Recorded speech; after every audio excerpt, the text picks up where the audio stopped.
Okay, I'm recording this the next day after I recorded the last video because I want to get back into this. I want to complete this. I want to beat this game. I have been really excited to play this game, and I haven't played it in months. I'm, playing it now. I'm really excited to play this. So much shit is going on with Cadet and Eugene and just all these people.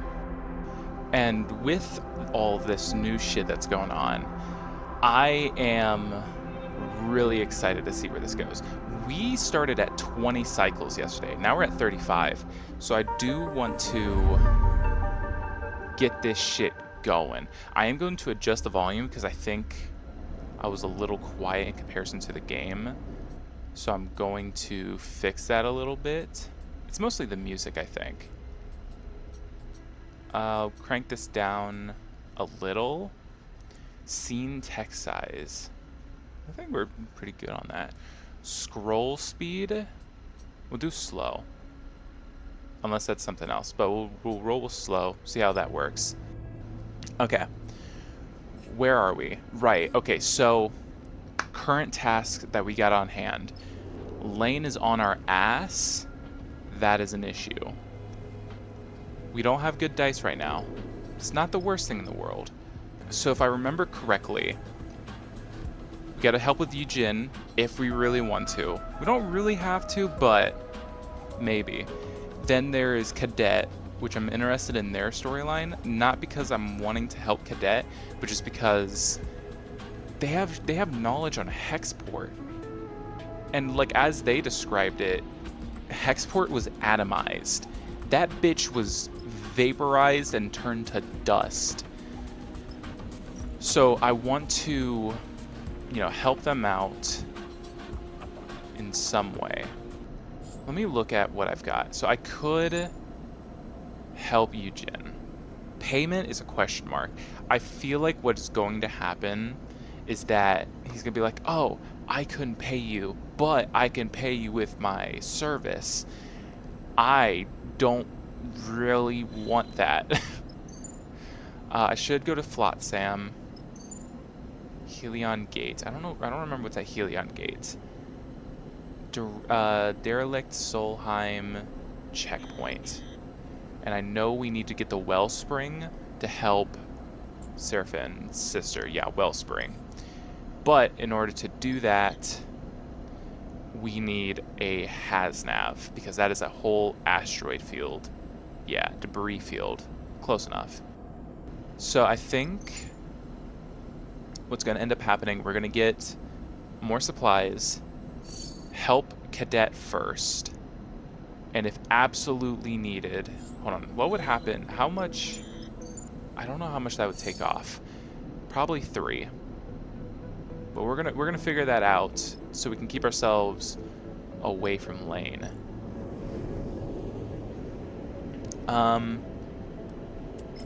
Okay, so this is gonna give us something regardless. A 3.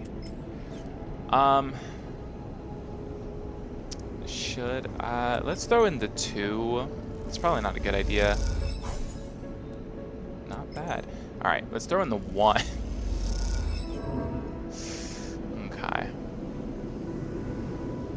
Okay, I'm not going to waste the 5 on it, but instead I'm going to go down here and press Nemba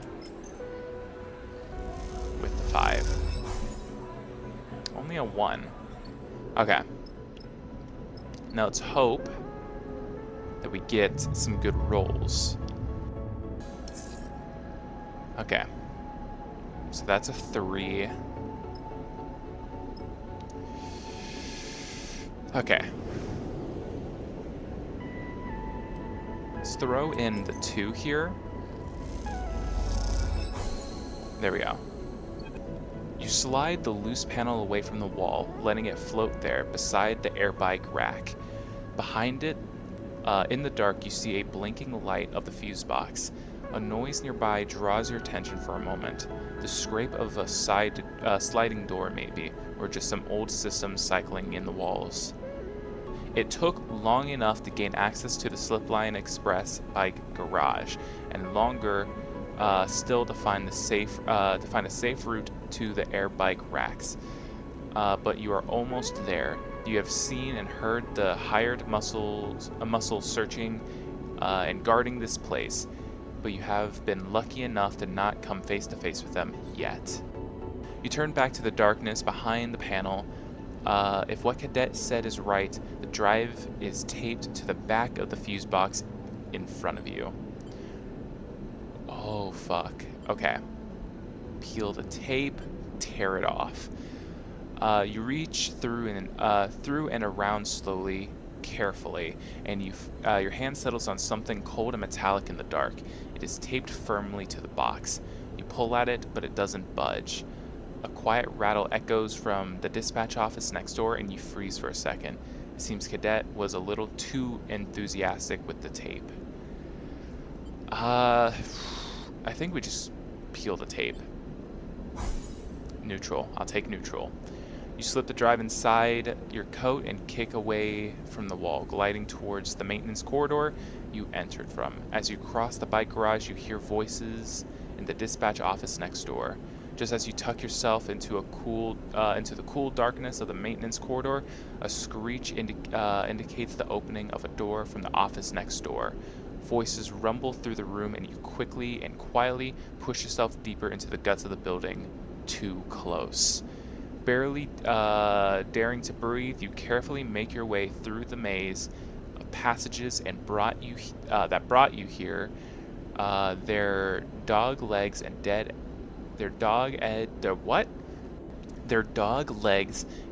ends now familiar.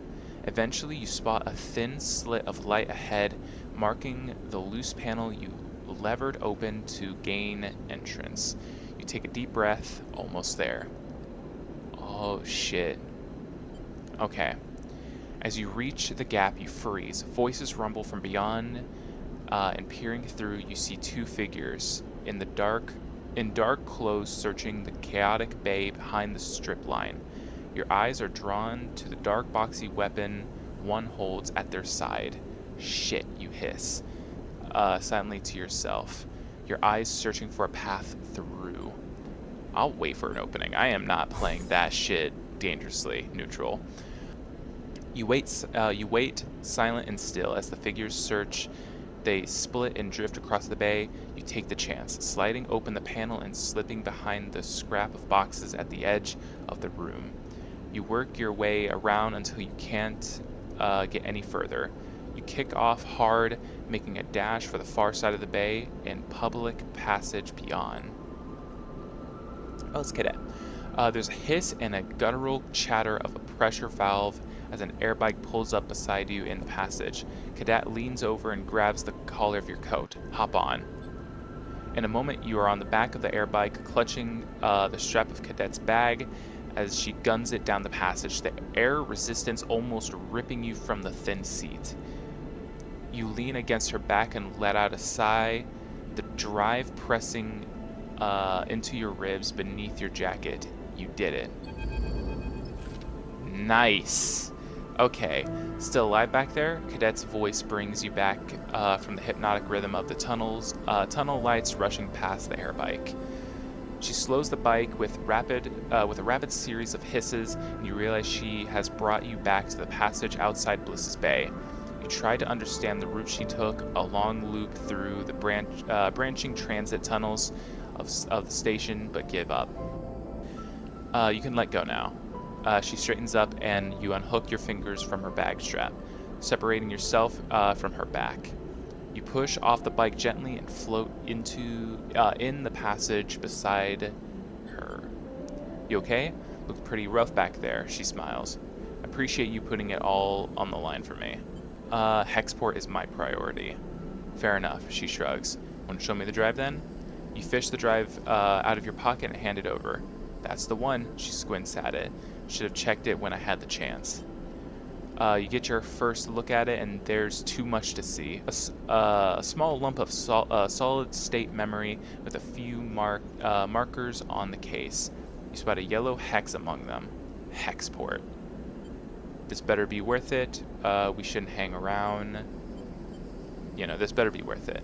I'm actually gonna go grab my glasses. I can't see shit. Okay, I'm back. My glasses are a little foggy, but I don't know where my cloth went.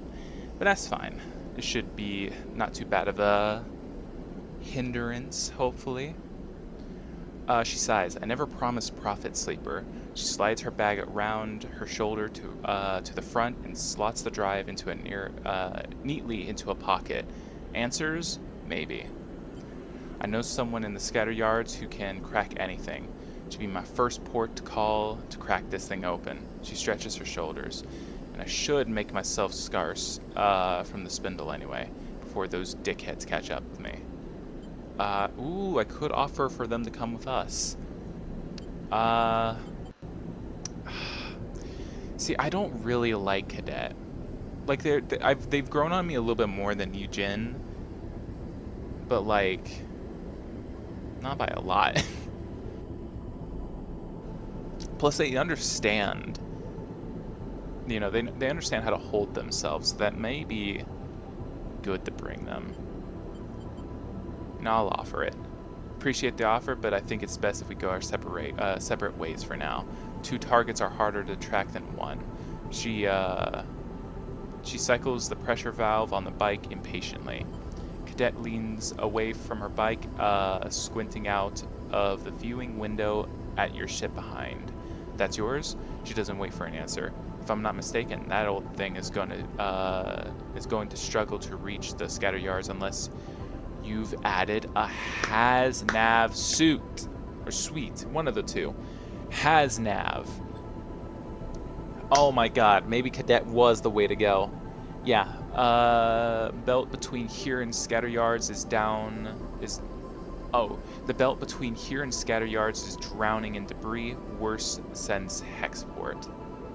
You'll need hazard navigation to make the crossing safely. Lodic Syndicate created the tech to help their tankers cross the belt. Common knowledge. Cadet nods at your ship. Maybe if you head up to Wellspring, you can barter or steal a suit. She adds casually. Here, Cadet unties a bag lash from her bike frame and holds it out to you. Not enough here for a refit, but maybe you'll find some use for them. You take the bag and something clinks inside it. As you do, you open it and see a couple of engine components. Was going to use them to boost her. She taps the frame of the air bike, but you deserve them. She meets your eye, then looks away. Not like I'll be doing any runs for a while anyway. Thanks. It's nothing. Like I said, you deserve them. She flexes her fingers on the bike handles, eager to be away. Cadet's airbike stutters and purrs, trembling in the air like an arrow ready to be loosened? I don't know. See you around. She winks and guns the throttle, zipping down the passage with a pulse of air that ripples through your clothes. Damn, okay. You stare after her as she goes, the bag of components still hanging from your hand. You realize as you look down the passage that you never asked Cadet how Cadet plans to get to the scatter yards. That question, like a score of others, will have to wait until you run into her next. Although you have a feeling she will find a way to slip away before you can ask them next time too. You head back towards your ship to stow the components, idly wondering if you could justify buying an air bike to Seraphine as you do so. Okay. And now we have 1 point. Okay. That's actually really good.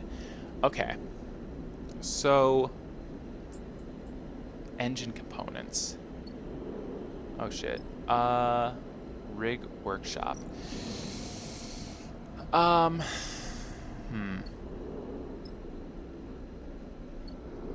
Okay, now. Okay. So, with that, we understand now relatively how to... Wait.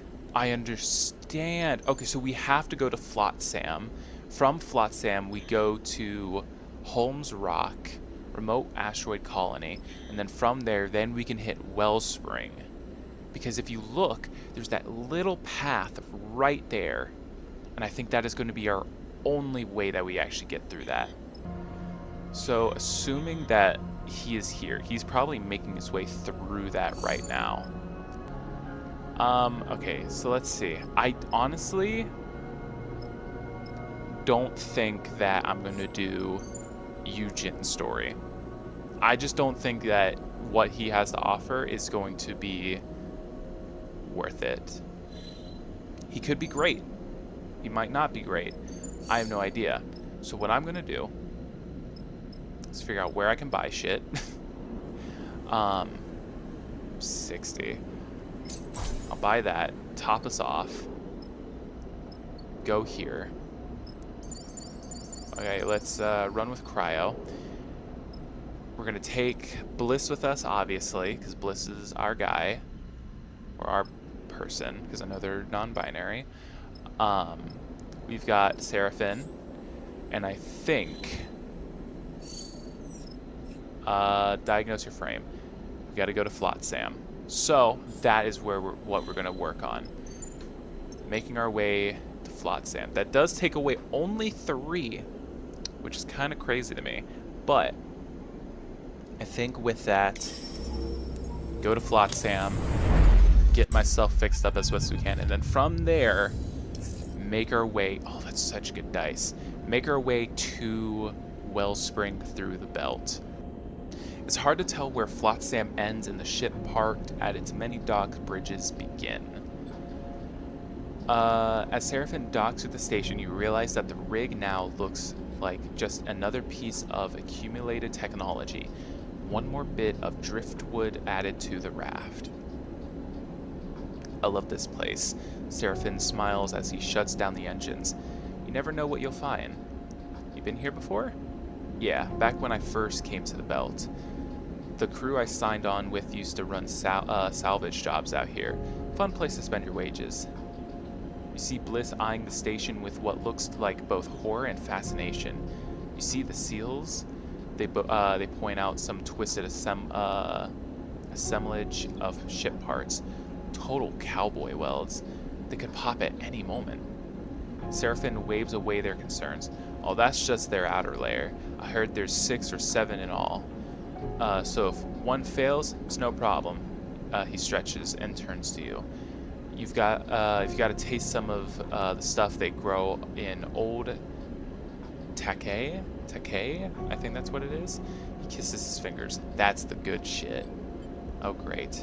Bliss sighs. So many layers of redundancy and fallbacks that you have no hope of isolating a leak and fixing it. They wrap on the wall of the rig. Sounds like a ship I know. Defend the rig.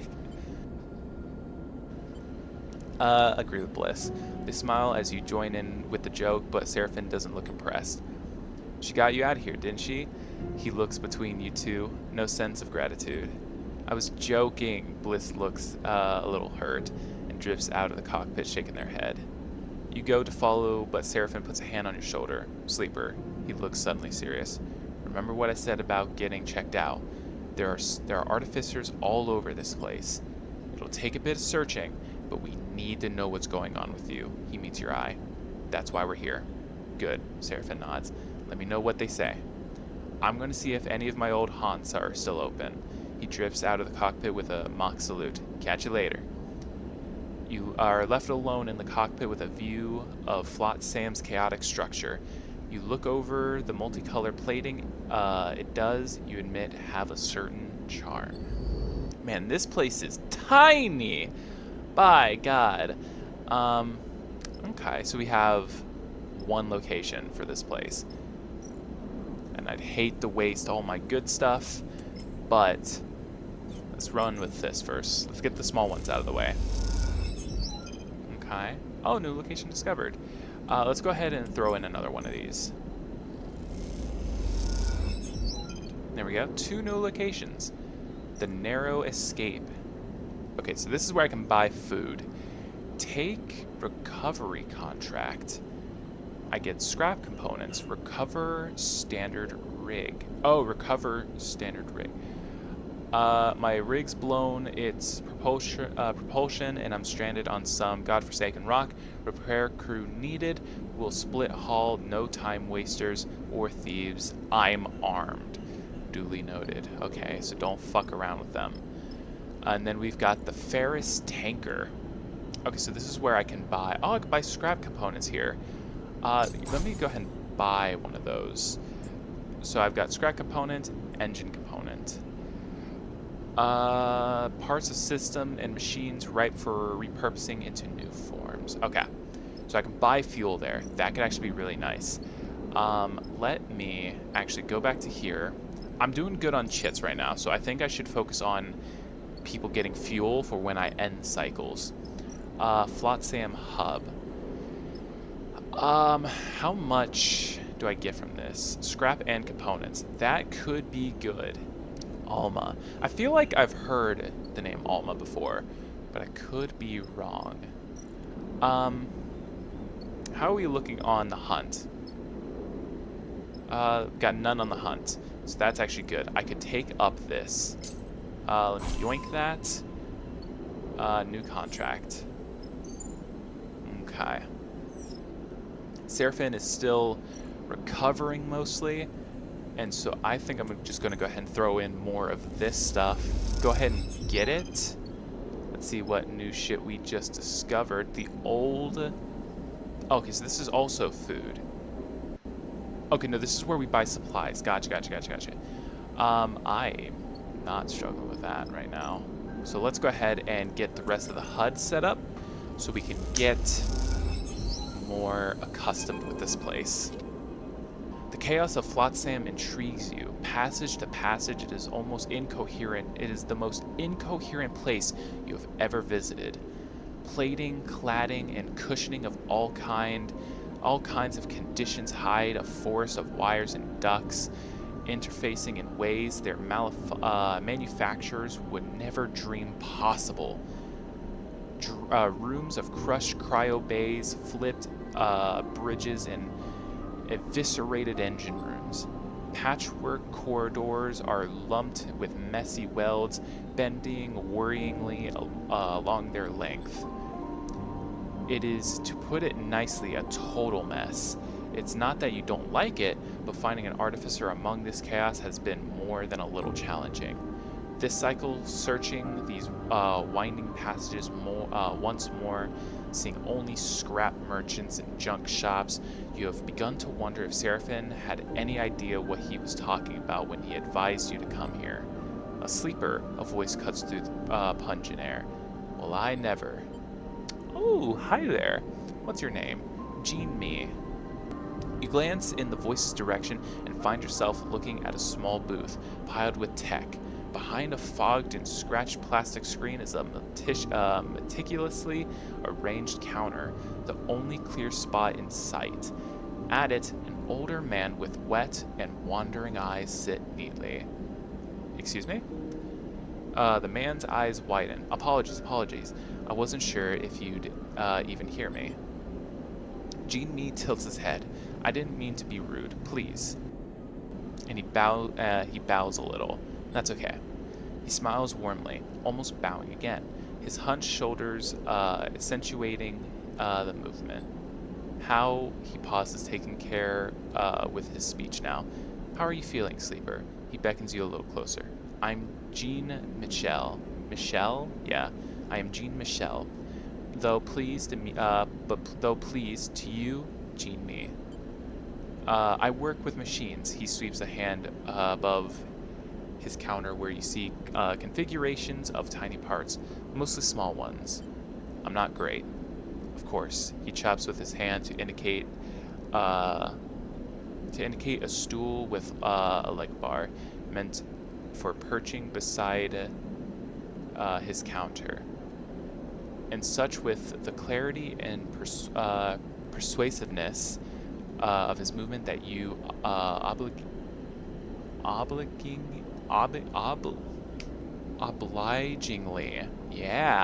obligingly sit. Your presence is a rare honor here. He smiles and looks down into his lap. I'm sorry if I make you uncomfortable. I'm just very pleased to see you. Can I help you with something? I was more imagining I could help you. I can see your journey to me. I can see your journey to me has not been easy, he says with genuine concern. You track his eyes across your body, noticing the scuff marks on your thick vinyl-like skin, the replaced and broken parts of your body, the marks of violence. You put your jacket a little tight. You pull Man, I can read. You pull your jacket a little tighter. I'm glad I grabbed my glasses as well for this because I could not read for shit. Yesterday it was fine. Today it's not fine. I need to wear these more because I can't see. Jean-Mi folds his hands one over the other, places them on the counter. I do not know what your experiences have been, but I want to assure you that I see you as a person, a being, a soul, shall we say, as valid as any other. You look at Jean-Mi, his own age and wear also evident. A life of precise and careful work shaping his body into a reflection of his process. You note his confident way of speaking, which betrays a certain loneliness, a lack of practice. It is his turn to feel observed. How do you expect me to respond? I understand. You are kind. The frankness of the remark takes you by surprise. He looks down at his counter and begins to take apart a tiny piece of machinery that sits there. Many years ago, when I began my apprenticeship, I would find that whenever I saw something that, was not working well, I was fixated on it and its repair. He tinkers with the parts, twisting them precisely. Of course, the belt is filled with this kind of dysfunctional detail. And so I was busy for many years with these small fixings, smiles and reminiscence. But now I find that when I am interested in things that is not working as it should, he sharply twists one of the parts between his fingers. It is because it might have some quality not yet foreseen or discovered. He releases the altered object into the air, where it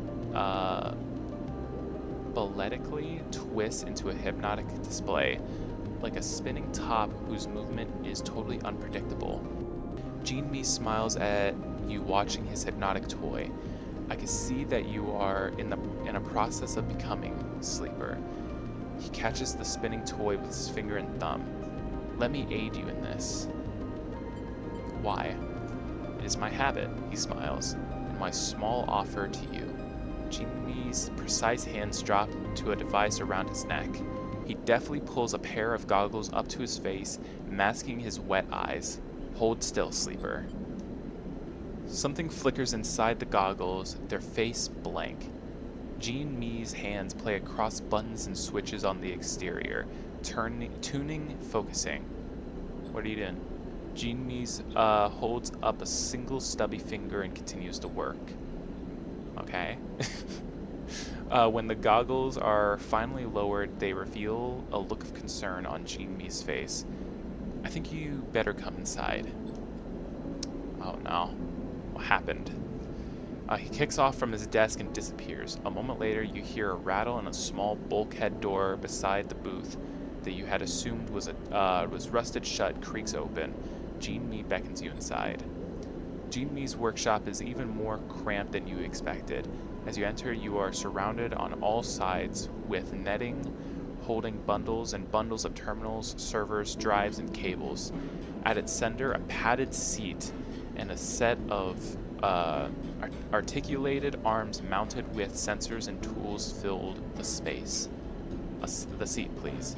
Jean-Mi gestures at it with a polite smile. No, we'll just sit. You tentatively settle on the seat, slipping your arms and feet into the straps meant to keep you from floating out of it in zero-G. Jean-Mi floats beside you. He looks across your body. There's a danger here. I see that. We'll get to it. We'll get to that. But I see something else here as well. This is why you came. He looks at you solemnly. Yeah, I had to think about it. Though I have never met a sleeper, I have studied them. I was lucky to acquire some materials from SNARP some time ago, in the interest of my own endeavors. He begins arranging a series of sensors around you on articulated arms. You are pleasantly distinct from those materials. His eyes flash with excitement. Am I right in thinking you have been modified? I rebooted myself. Yes. I see that your dependency on stabilizer on the immunity recoding portion of its makeup at least has been broken. He gives you a precise look, but that is not all.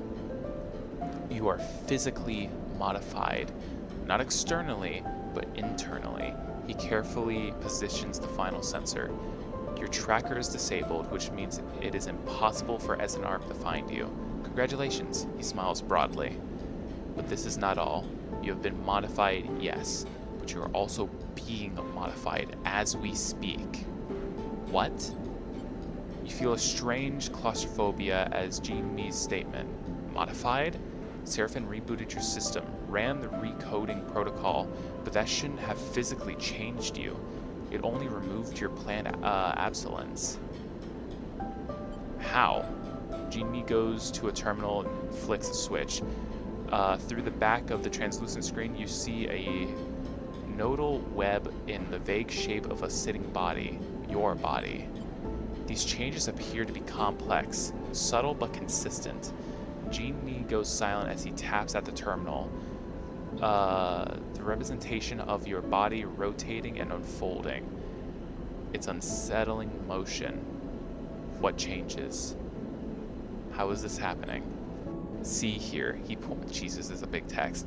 See here, he points at a flickering representation of your spine, tracing a line towards your head.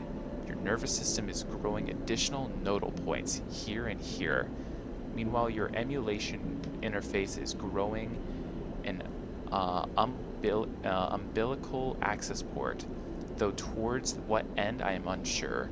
You instinctively reach back and touch the base of your head.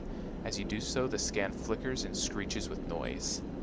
You feel for something there, growing under your thick vinyl skin. You can feel a lump, or is that just your imagination? You pick at it. Jean Me sighs and shuts off the terminal. The changes are partial, and in all honesty, he gestures sharply at the sensors. The resolution is too poor. I need to run a full diagnostic, and for that I would need... He drifts over to another terminal and brings up screens and screens of text and diagrams. Yes, some kind of medium to hold your suspended emulation.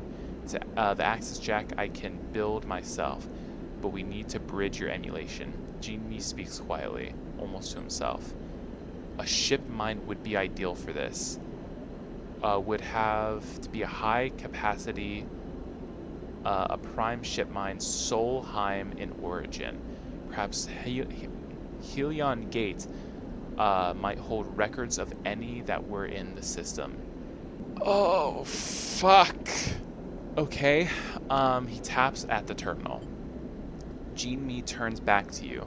Yes, the prime ship mine is essential if you wish further investigation to be done. I will need this above all. He thumbs the terminal off. I'm sorry to say, Sleeper. Can't you tell me more? Where's that going? Can't you tell me more? Accurately? No. He meshes his finger into the front of his chest. It is clear that a process has begun, but it has not yet complete. Jean Me busies himself with taking down the sensors and folding away the articulated arms. As he does so, you try to calm yourself. You feel as if you have worms under your skin, and it takes all your focus to not pick at its seams. Jean Me suddenly but gently places a hand on yours. Please remain calm. He puts a careful, restored rare component in your hand. This can help you. Jean waits for you to fall still. Then he leans back, relieving some of the strange intimacy for a moment. For now, our work is concluded. He meshes his fingers again and bows with a small head bob. But you are welcome any time. Thank you. Of course. His manner seems to have returned to something more businesslike, a humble man who knows his customers' needs. You get up from your seat a little dazed and push away from the passage. Safe travels, sleeper, Jinmi says quietly, placing the promised list in your hand as he lets you back into the station. You leave dazed, unsure of how to feel about the insistence of this man's particular kindness, but most of all haunted by the idea of the unseen processes that are running within you. Part of you does not wish to know anything further, to leave this place and never look back, and another is desperate to immediately retrieve every object on this list so that you may know what strangeness is happening within you. For now, you must steady yourself and find a way to continue. Shit. Okay. Seraphim comes to find you in your bunk. After Jeannie's assessment, you find yourself drifting back to the rig in need of the familiarity and comfort of your own ship. Sleeper, he drifts in. You found an artificer? He hovers by the door looking concerned. Explain. You tell him about Jean-Mi and how he offered you repairs and ran an assessment of your frame. You describe the cramped booth, the articulated arms, the strangeness of seeing your own body anatomized upon the terminal screen. Then you tell him that your body is changing, growing, in ways that Jean-Mi cannot identify. That some process has been started and you do not know where it will end. You mentioned umbilical ports and nodal points, trying your best to remember the details of the things G.Me asked you to retrieve. Seraphim grows pale and silent. He shakes his head when you stop talking. Lane, he frowns. That piece of shit has to be behind this. We don't know that. I know it, Sleeper. A dark look crosses his face. I'm sure of it. We'll get what you need. We'll find that ship mind. He nods. A bit of work here or there, we can make it to the Helion Gate, wherever else. But what about your stuff? We'll do that too. He thumbs the wall. We're free, Sleeper. No one can stop us. Just say the word, okay? He goes silent. Don't give up on yourself just yet. He smiles. Get up and get back to it. With that, he turns and kicks off down the corridor, disappearing from sight. You wait a little while, staring at the stained ceiling of the bunks, letting the thoughts settle in your mind. And then when you are ready, you get up and leave, dazed but with a stony determination growing in your chest. Fuck. Okay, so, man, that is such a fucking wild piece to, like, have sit with you now. Fuck. Okay, let's see if we have any more dialogue. Or is it just dice? Okay, it's just dice. Fuck. Okay. Where is the Helion Gate? Holmes Rock. It's back the way we came. That is not great. I was right. We can get the wellspring from here. Because we go to Holmes Rock. Then from Holmes Rock we hit Wellspring. That's really, really crazy. Where am I? Okay, there's the rig. So, I do remember that I said I wanted to find Seraphim's sister. I want to know who she is. It is a major one. We got to get the Wellspring, and we can get to Wellspring basically right now, but I do want to take some time to explore this place a little bit, see what it's got to offer, understand what we're dealing with, you know, familiarize ourselves a little bit. We do have that, which I might go for. It's only 2, but I'll hold on, is there a time limit on these contracts? Doesn't look like it. Okay. Let's look. Let's look around. Engine components. The integrators usually have engine components to spare, but they know how valuable they are, and the price of them are high. Okay. Flotsam integration. Flotsam needs constant work to keep it sealed and safe.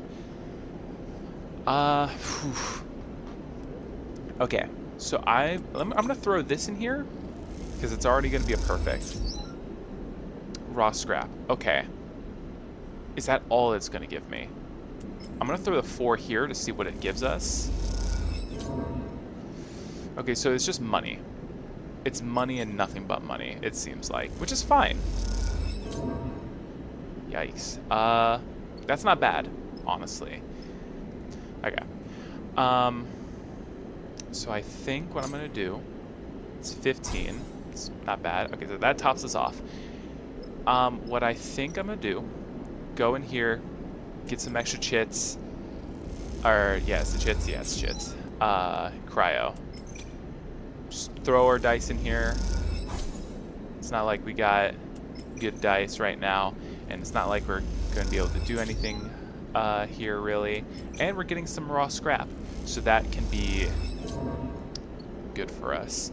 And then we go here, gets rid of 3, so that'll put us in a good spot. Although my rig blown its propulsion and I'm stranded on some godforsaken rock. Bliss is actually going to go crazy here, I think. Yeah, skills. You're the only person that I can bring, because we don't have Yujin, and I don't plan for Yujin to be here. No offense to Yujin. Local. Oh, because that's... I like that. It tells you the difference. Okay. Travel the contract. Let's go help Alma. See what we can do. Let's not push their buttons, because we obviously don't want to, get our... We don't want to get shot. Keep your hands where I can see them. The voice crackles over the open channel of your suit comms as you near the stranded rig. You slow your approach a little as you move towards the ship. Its shape lumpy and skeletal, in the distant light of the sun. A warm welcome. Bodes well for the rest of the job. Bliss shoots you a concerned look. You look up at the stranded ship ahead. Clearly, they are feeling a bit exposed. We're here to help. Well, I figured that, the voice retorts. Otherwise, I would have put a hole in that shiny rig of yours already. Okay, ass. We could just leave you here, if that's what you fucking want.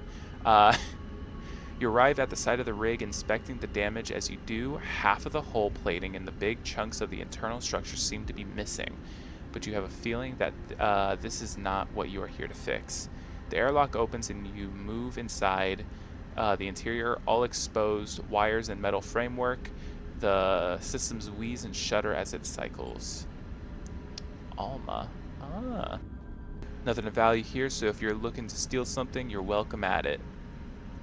You're welcome to it. I don't know why I said at it. Alma greets you plainly inside the rig. You do the work that's needed, and I'll let you take your half of the haul. Straight to business, I see.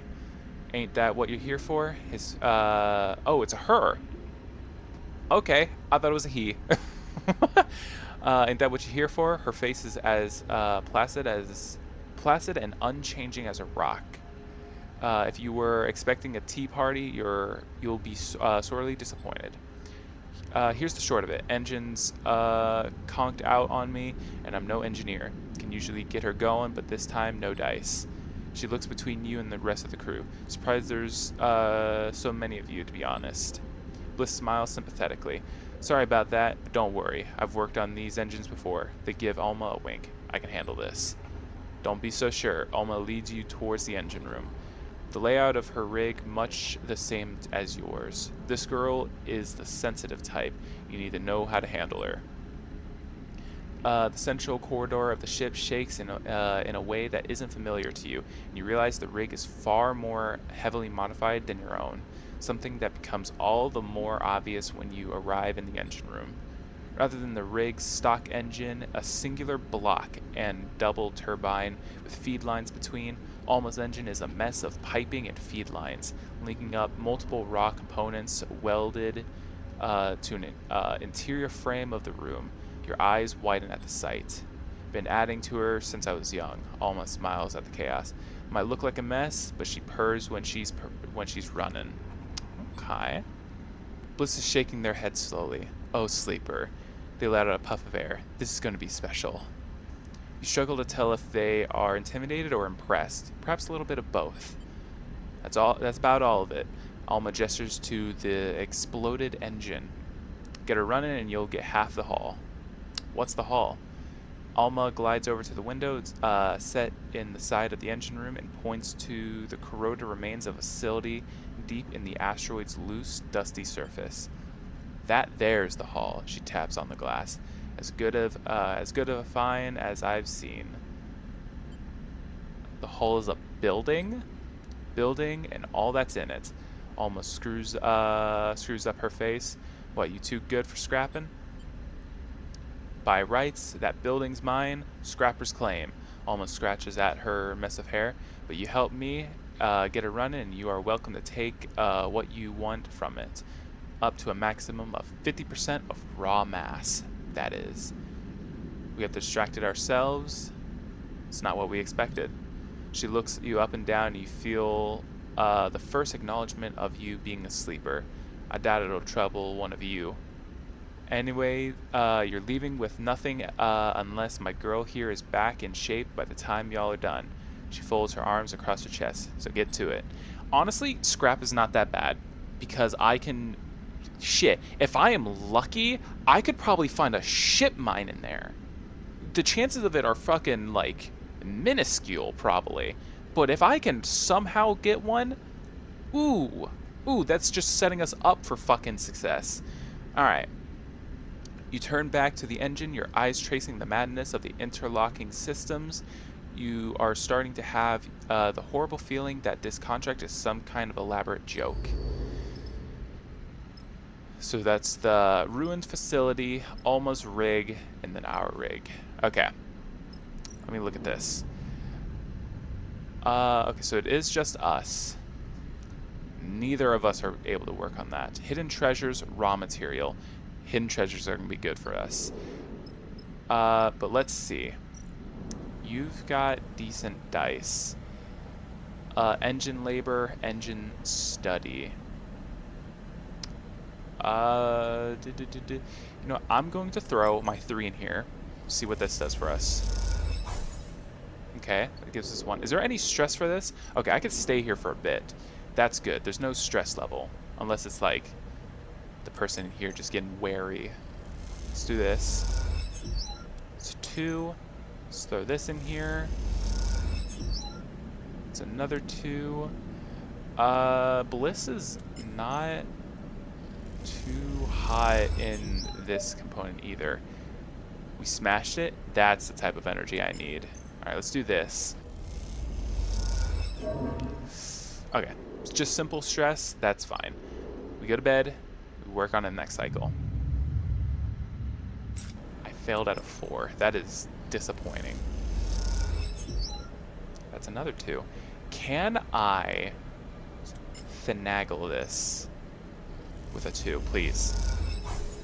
I will fucking take it. There we go. You all gather in Alma's rig to see the engine tested. The engine room purrs and chitters. It seems to warm with the sound of the engine, with the polyrhythmic vibrations that rattles through the open framework of the interior. You look over Alma and you see her eyes are closed, a small tremble at the corner of her mouth. You look at the engine, Alma's engine, an object that you have come to respect over the past cycles. It was 2 cycles, man. Come on now. Even if you haven't necessarily grown to love it. It is, as you see it now, a difficult thing to love. Whole parts of it make little sense in its oldest systems. Those now bypassed and made obsolete by newer additions still somehow play an integral role you don't understand. It is unwieldy and unnecessarily so, and the accumulation of parts and patches from its long service make it surprisingly fragile.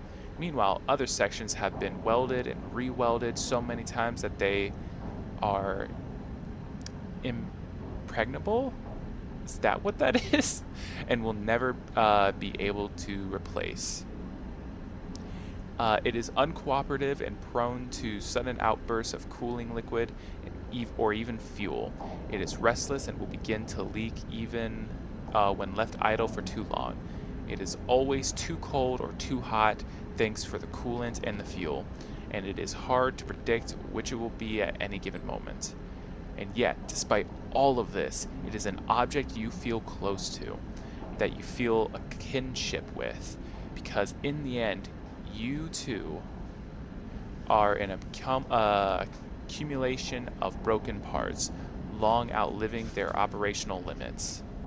You two are a machine that has become a story, and a story that has grown beyond the ability of others to understand it. You look at Alma again, and Bliss is there beside her. You see they are talking, but with the engine running, you cannot hear them. You watch for a moment, Bliss now patiently listening as, in faltering words, Alma explains something to them. Bliss nods, and then suddenly they embrace, gently and with care. Bliss pushes back, and as soon as the moment has passed, it seems like it might not have happened at all. Nothing in the two figures' attitudes betray the act, and the room seems unchanged. You try to remember if you have seen them speak before now, but you recall there are many moments where when you were not with Bliss. As you watch Alma approach, you realize the engine is not just special to you, and that between her and Bliss, it might have been the bridge to a unique kind of respect. That's the job, Sleeper. Alma approaches you from the other side of the room, and you know where the payment is to be found. I believe that brings our business. I believe that brings our business to an end. Alma scratches at her hair. Unless you have something to add. What will you do now? I believe that's my business. She bristles at the question. I'll need to find somewhere quiet to resupply and so on. But I don't think you'd like my usual haunts. She gives you a sly look. I appreciate the assistance. You are welcome to take what you want from the hangar, if you haven't already. She sees a knowing shimmer in her eye. Now I must kindly ask you to leave my ship. As the airlock cycles, you look across at Bliss and swear you see a tear in their eye. Are you okay? Bliss turns to you and they forgot you were there. I'm good, Sleeper. Really good. They sniff. This place reminds me of why I do what I do. Why I fix things. They look ahead. There's beauty in it. You find yourself drifting away from Alma's rig in a haze of thoughts. It's clear to you that at this point, Alma's history is written all over this place. But more than that, well, you can't be sure. The story, it seems, isn't for you. You realize as you gaze at the broken remains of the facility that Alma never took any of her half of the haul. You turn back and squint at the cockpit of her rig. You see her there, looking out across the wasteland, still as a statue. It's an image that that as you load into the rig and begin preparations to depart, will stick with you. One that every time you enter the engine room of your ship, a room almost identical to the engine room of Alma's rig will leap into your mind. A woman floating above the wreck of what was once her home, looking for a reason to keep going. Okay, that's really interesting. That's a really sweet little, little storyline. And there wasn't really anything crazy, but it's really nice to see. It's really sweet to see Bliss be able to get a connection from someone that's whole thing is basically just fucking crumpling. And we both have only one dice, so I'm gonna throw one more cycle at this, see if what we can get out of the room. Those are really good fucking dice, honestly. Okay, now let me throw in, I'm gonna hope. I got it. 1 extra stress, but we're chilling. There's a hiss and a rush of stale air as the sealed bay deep in the facility tunnels open for the first time in years.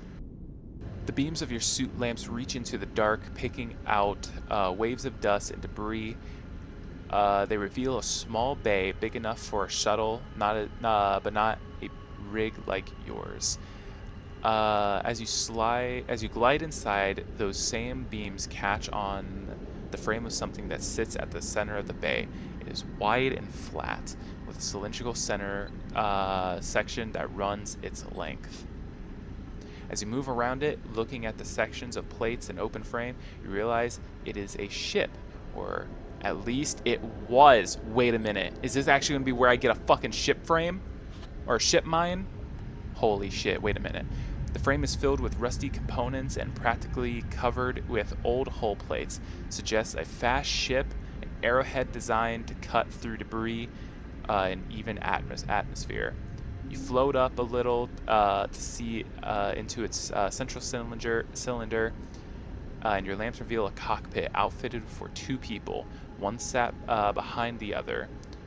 The seats are carefully upholstered, and you realize this was a labor of love. The whole ship, in fact, seems built by hand, a custom model with little function out here beyond looping around asteroids for the thrill of it. Looking closer, brushing away the surface corrosion, you see flames painted on the hull plates with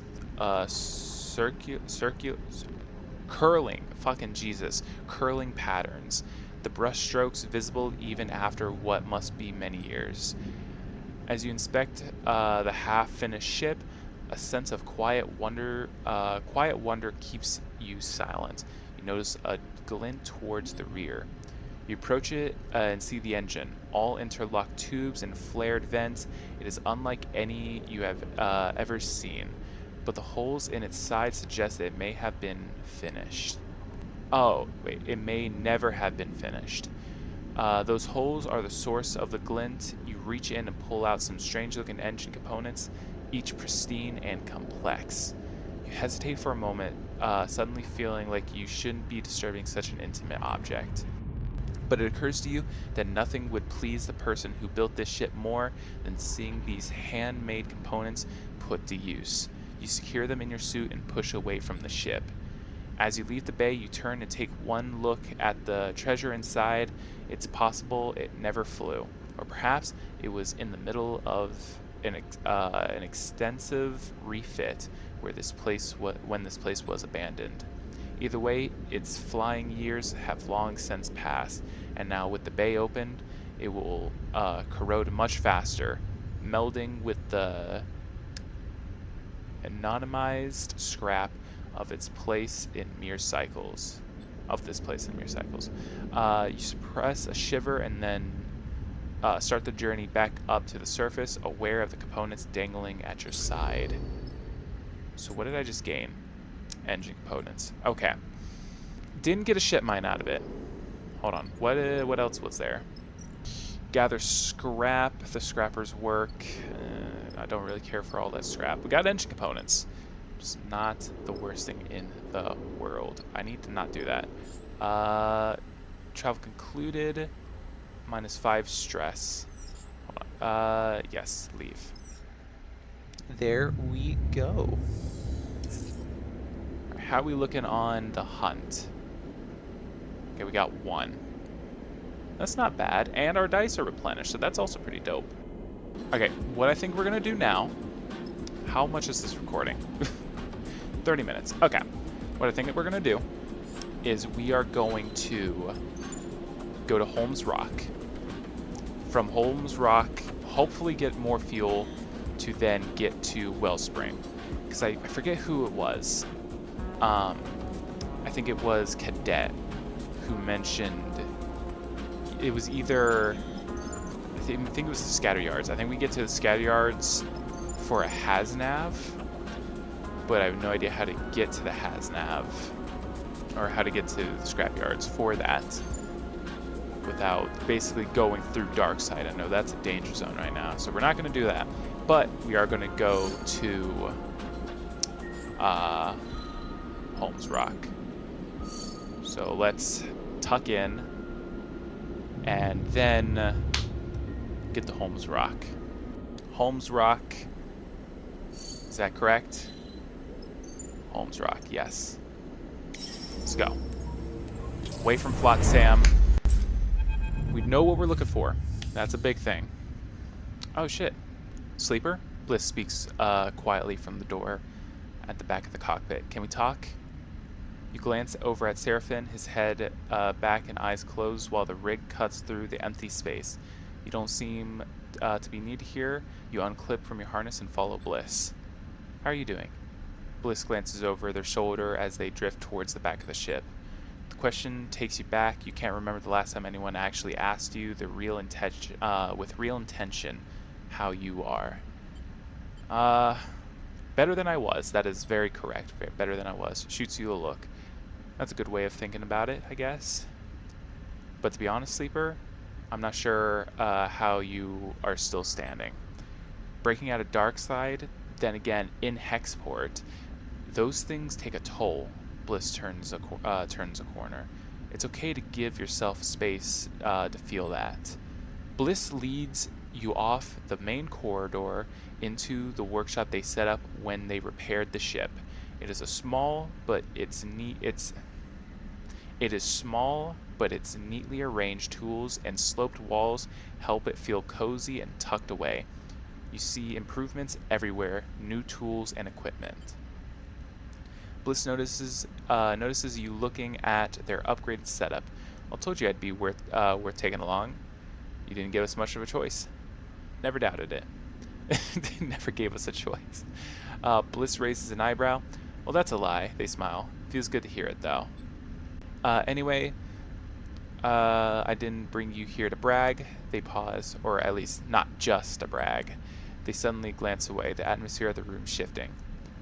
I can see your body is showing the strain, Sleeper. I brought you here so we could do something about that. They beckon you towards the workbench, where you both settle onto stools. They flick on a small light and aim it at your arm. Let them look. Bliss gently cradles your arm, turning it to inspect the underside. You see tears and holes in the vinyl skin and dark moving things beneath. What? Oh god, what is moving? Watch Bliss work. You look at Bliss you look as Bliss brings the light closer to the bigger tear. It glints off the metallic tendons in your forearm. That's what it is. Below them, you see something more fluid and wet catching the light. You look at you look as Bliss brings the light closer to you, the biggest tear, and it glints off the metallic tendons in your forearm.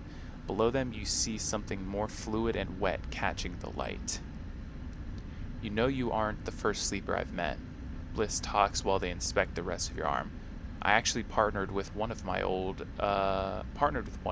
repair bay on the eye. Oh, fuck!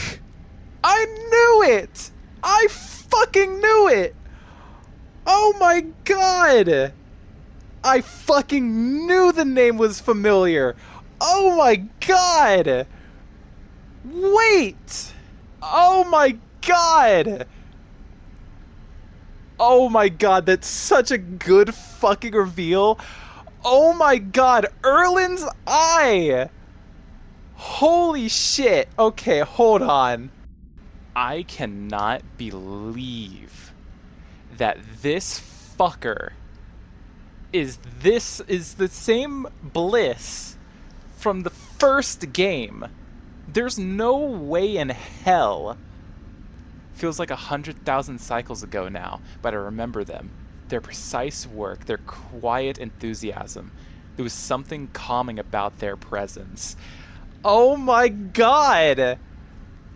Oh my god! I think it's really funny as well that with Bliss being in this game, I'm like, you know what, Bliss, you know, you're my guy. You're my, you know, you're part of the crew. You're staying here with us. You're part of the team.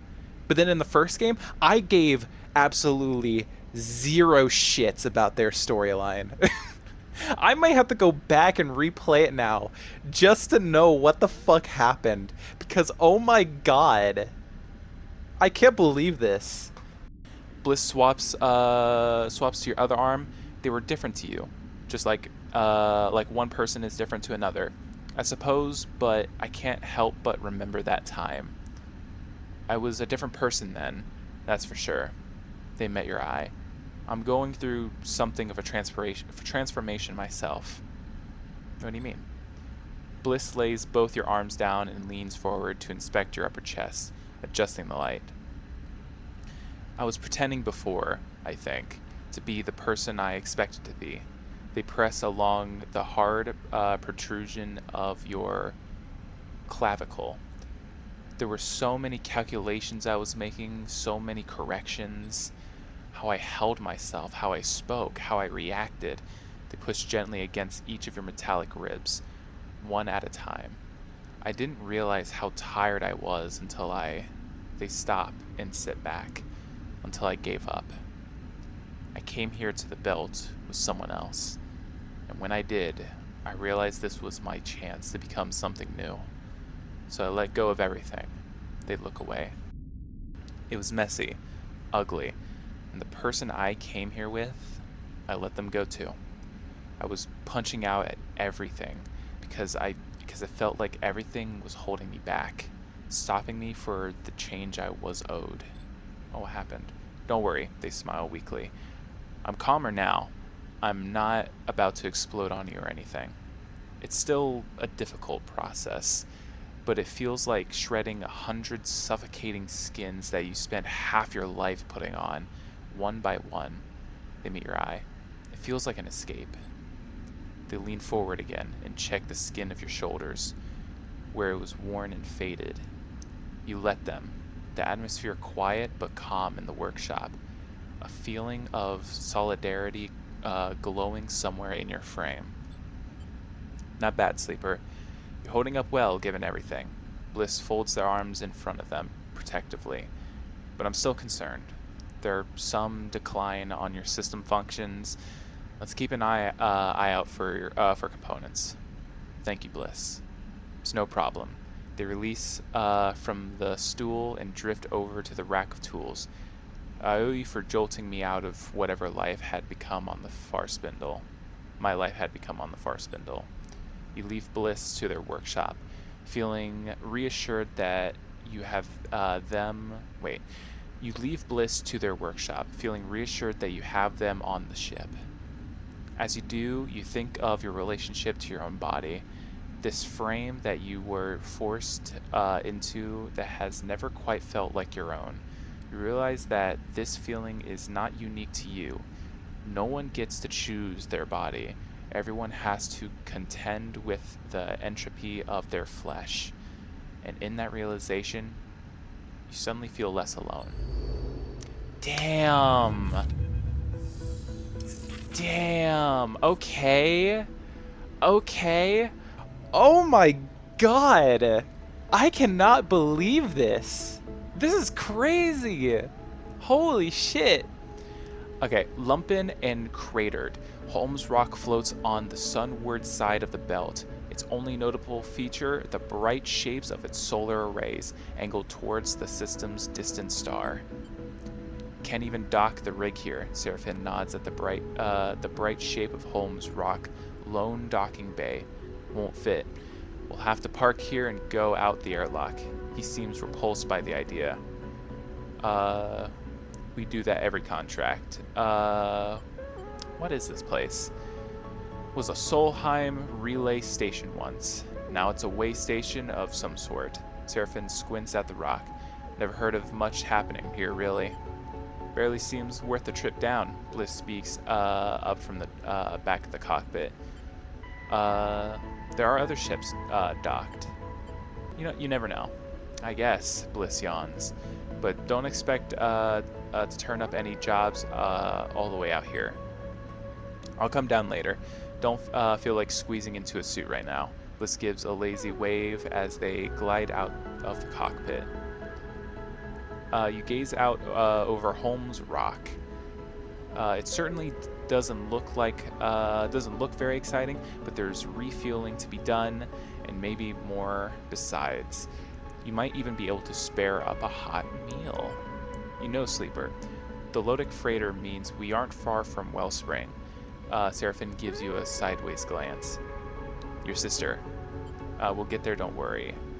Your sister? I haven't forgotten. Alright then. Seraphin smiles. Appreciate it. I heard the pressure of the war in the inner system is having an effect on how Lodic Syndicate is being run. Just want to get there before something big goes down. That is a very reasonable concern. He turns back to his console. Look out at the Lotus freighter painted the same distance yellow as the spring tide. Wait, what? You look out at the Lodic freighter painted the same distinct yellow as the spring tide back on the far spindle. You've heard they supply most of the water in the belt. Not exactly an organization you want to collapse. A light catches your eye beyond the rock, a warm flash that goes as soon as it appears. You're at the sunward edge here, and beyond is this inner system. Holmes Rock might look sleepy, but it lies on the shores of a corporate war, something residents will be painfully aware of. Okay. So we got Holmes Terminus, and of course the rig. This is interesting. No place like home. Hey, I get it. All right. Probably shouldn't use that. Actually, we're going to use it. Just get it out of here. 6 cryo. That's a-okay with me. Let's get these in here. Turn down my audio a little bit, okay? Some new places. Only one. I guess it's, 1 for 1. Barter with locals. 1 supply. What is... Oh, supply. Okay, so we're actually getting stuff. That's actually really good. Lodic freighter. We could buy fuel here. That's actually really good. Let me go ahead and get fuel. Let me top off on that. Let me see. What do we got? Cryo. Let's keep up cryo. So we're topped off and everything. What did that say? Senna's Rest. Okay. Sell engine components. That is good to know.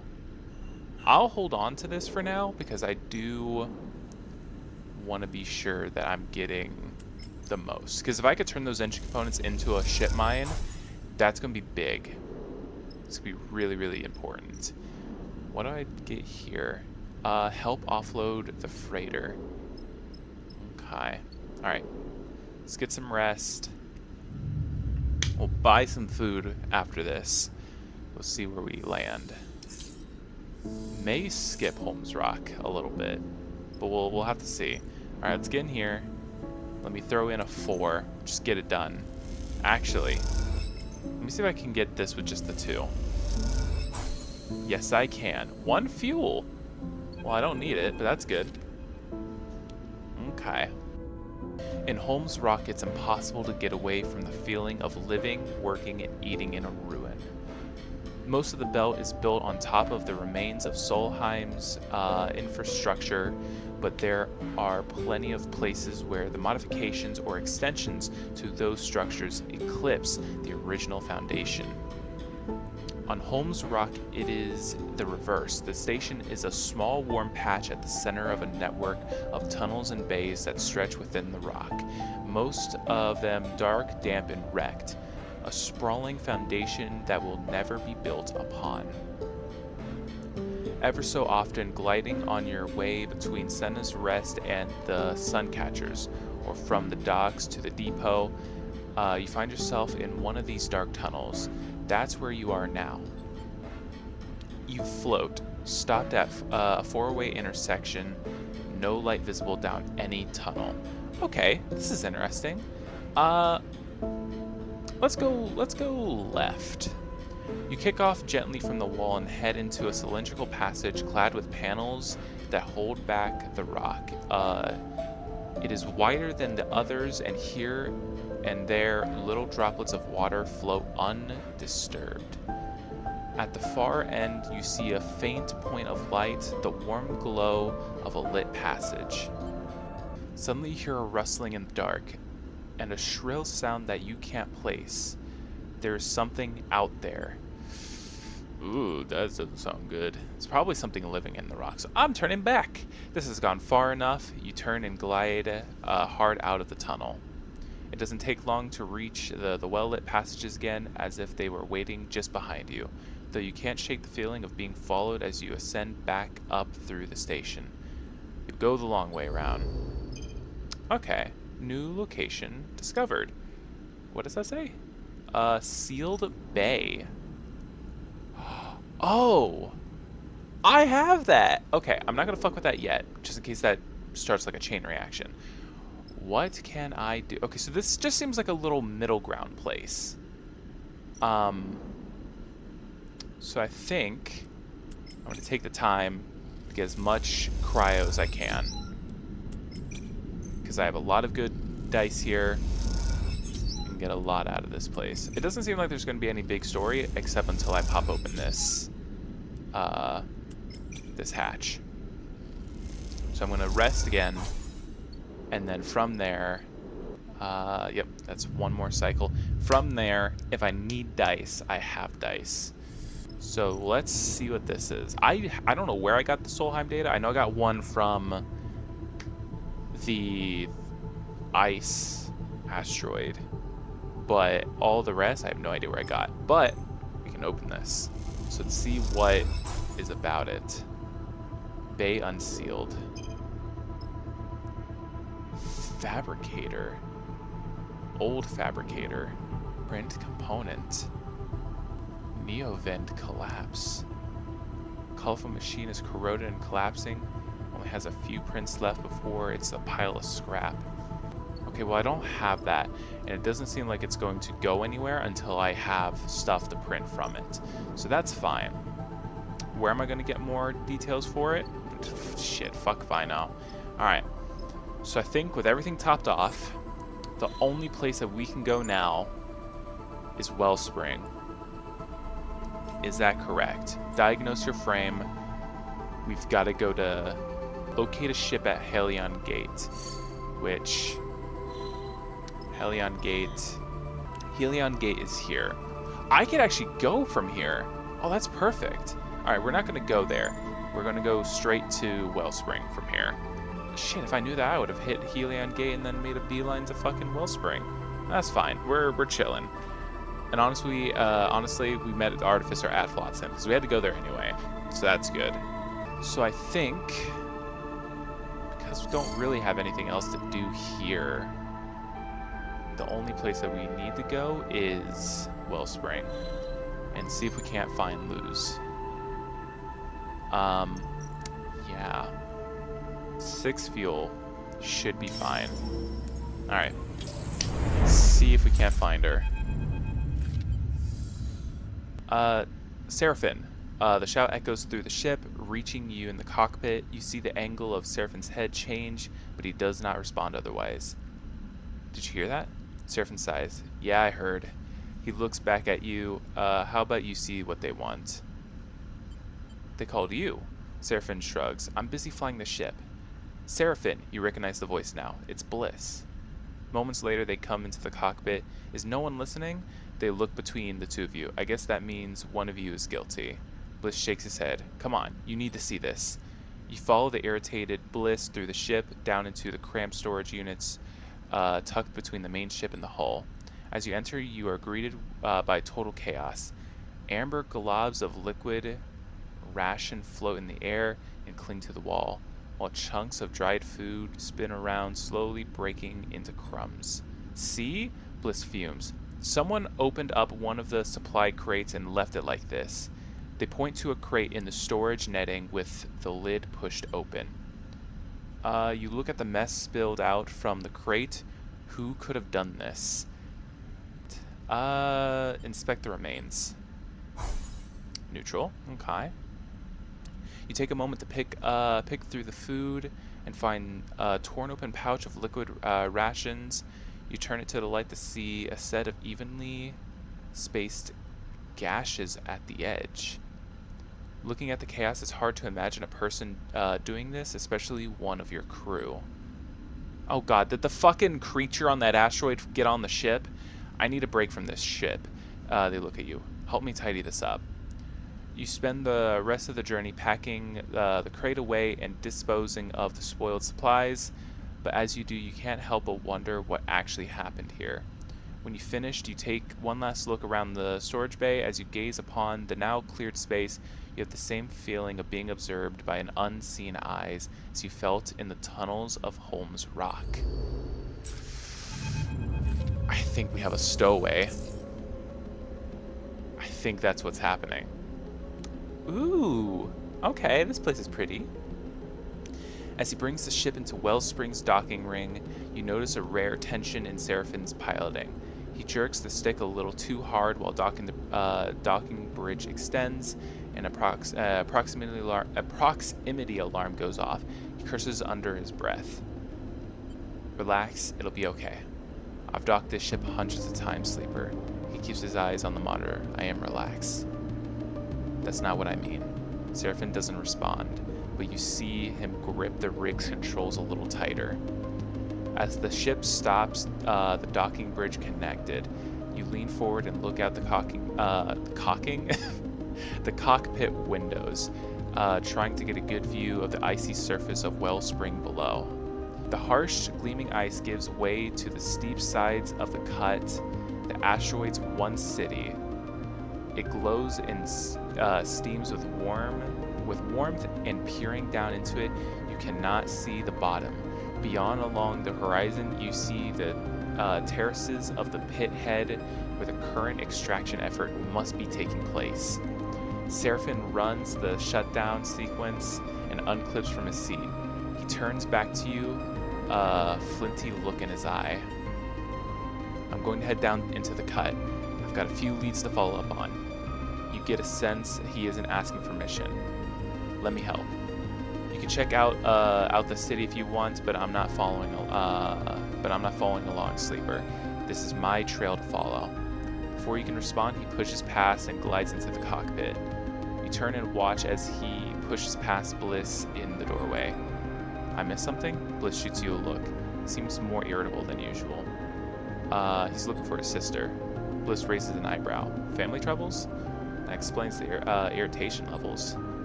I would recommend they zip up their jacket. We go after him before he pushes past someone that pushes back. I wanna help, but it is his business. But he is injured, so we should at least have his back. Agreed. See you down there. At least Lane's unlikely to come out here to pick a fight with the Lodic Syndicate. Bliss shrugs. Are we safe here? Oh my god, if we are safe here, that's amazing. They turn and head towards the airlock, whistling softly as they do.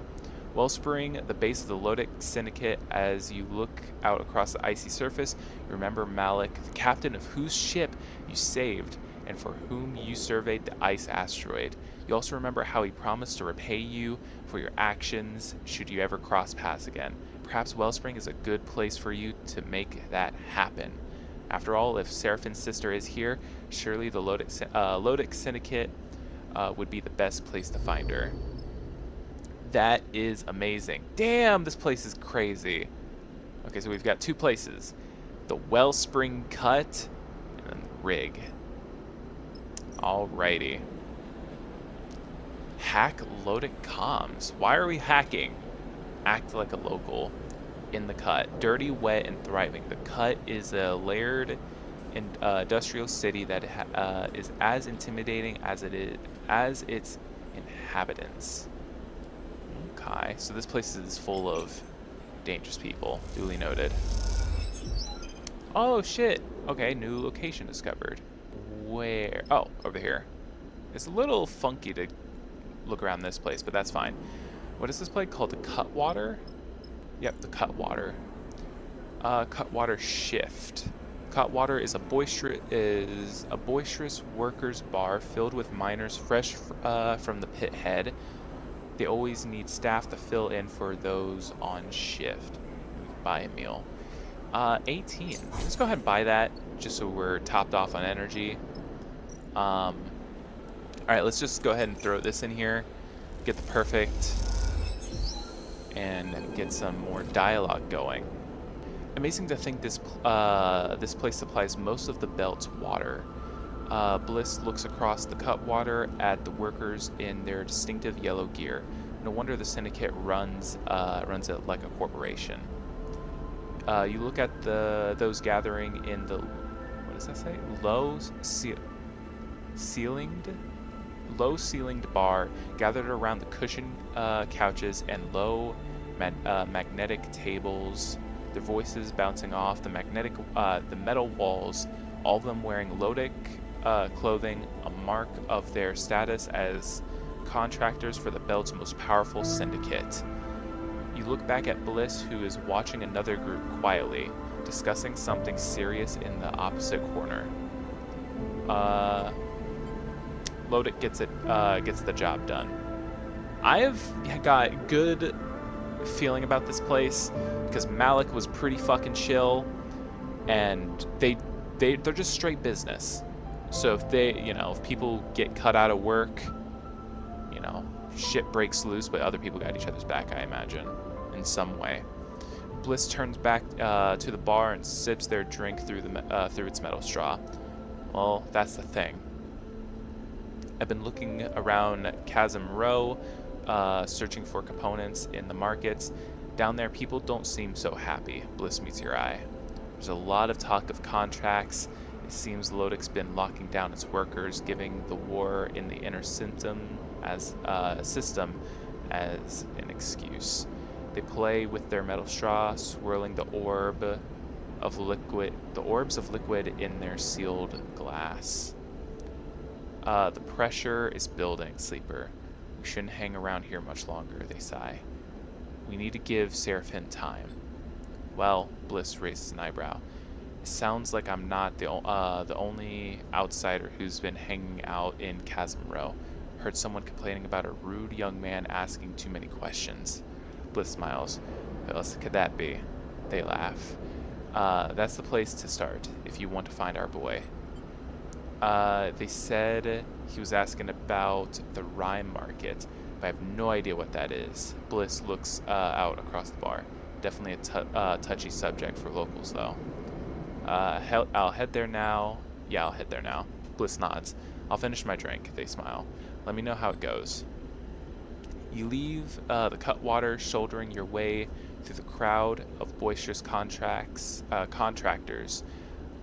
There is a conspiratorial mood to the conversations now that Bliss has mentioned it. You wonder what all the talk is about. You feel the sudden cold as you leave the steaming bar and enter one of the icy passages cut into the asteroid itself. All this water in the hands of a single syndicate. If someone goes wrong here, the belt will die of thirst long before the war reaches it. You turn up the collar of your jacket against the cold and head for Chasm Row. New location. 2 new locations. Where am I looking? So we got Chasm Row. That's where we're going to find Seraphim. Anything here? Fill fuel. We should... Damn, that's super fucking cheap! Oh my god! The hidden rhyme. Seraphim was apparently asking about the rhyme market. Whatever that is, find it and you'll find your pilot. A little bit of cryo loss, that's fine. Okay, so a 2 did better than a, what was that, 4? Okay. Wait, do we not have the hunted? Oh, we can really stay here for a good bit. Oh my god. Let's throw a 3 in here, and let's hope that we get 2. We didn't. Alright, let me throw this in here. There we go. The markets of Chasm Row have become familiar in the past cycles. There's steaming orange-lit depths, the persistent condensation on each unit's windows, the gleam of a amber worker's suit, each contributing to the particular atmosphere of this buried city. But among this, you have noticed other details too. The freelance crews on the hunt for illicit tech, the conversing workers who drop to a whisper when you pass, the light flickering up through the floor grates, suggesting an even deeper layers, ever deeper layers. I can't fucking read.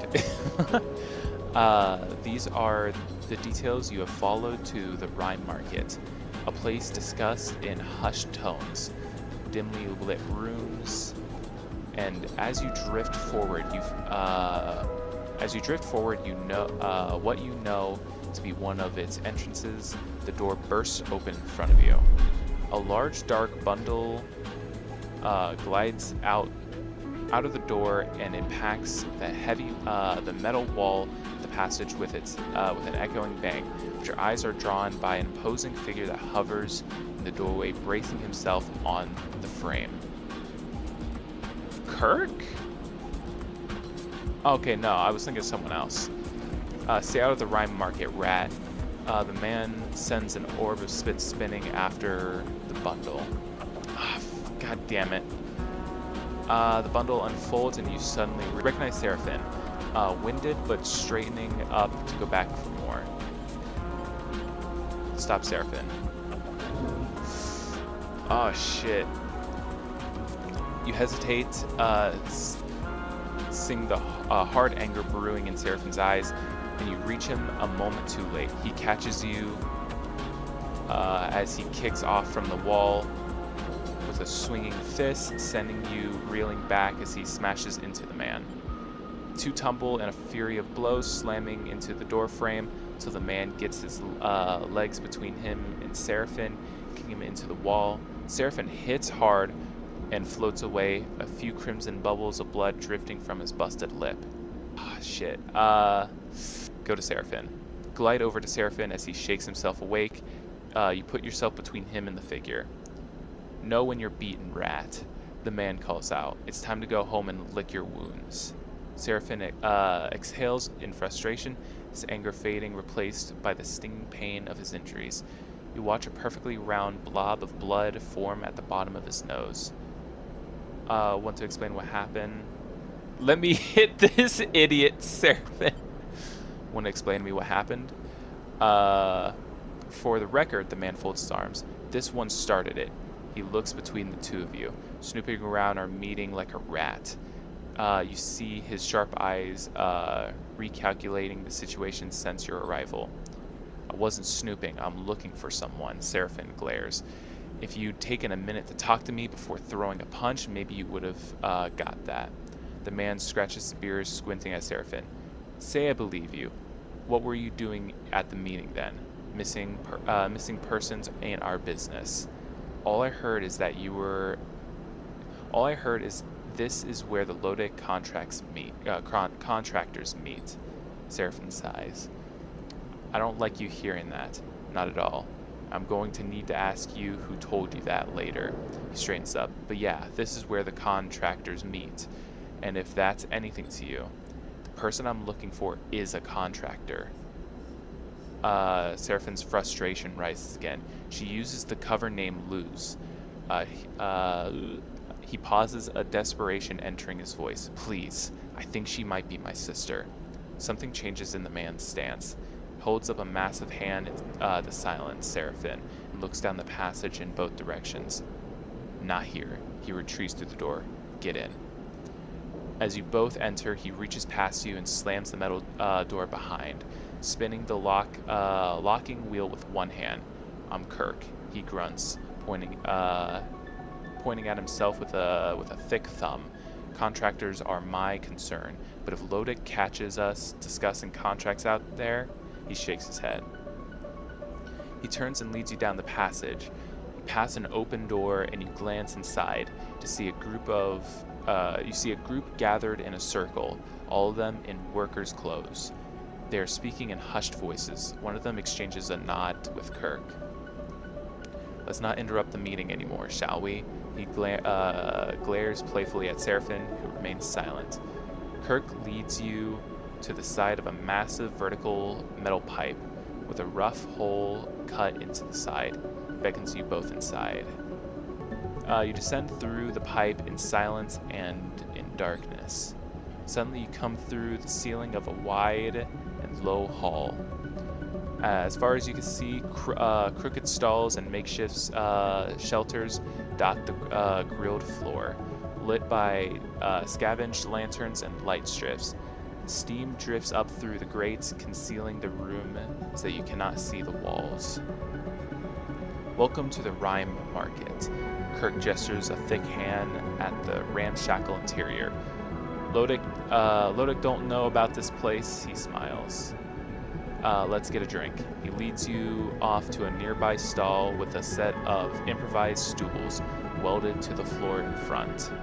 He hooks his legs into one, and you and Seraphim follow suit. He holds up 3 fingers to the stall's owner, and a drink in a straw-pierced packet is handed to each of you.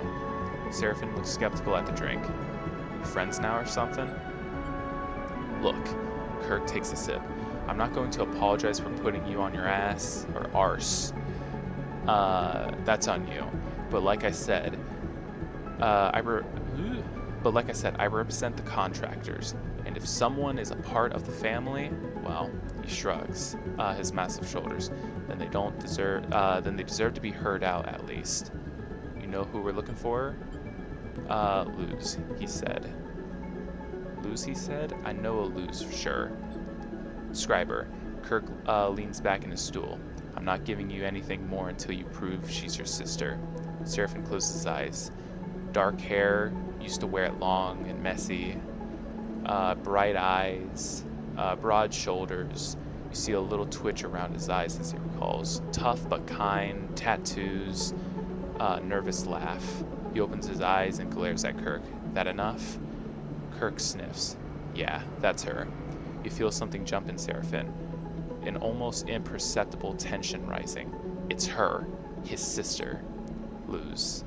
Kirk speaks, slowly drinking between, or whatever her real name is one of the contractors here.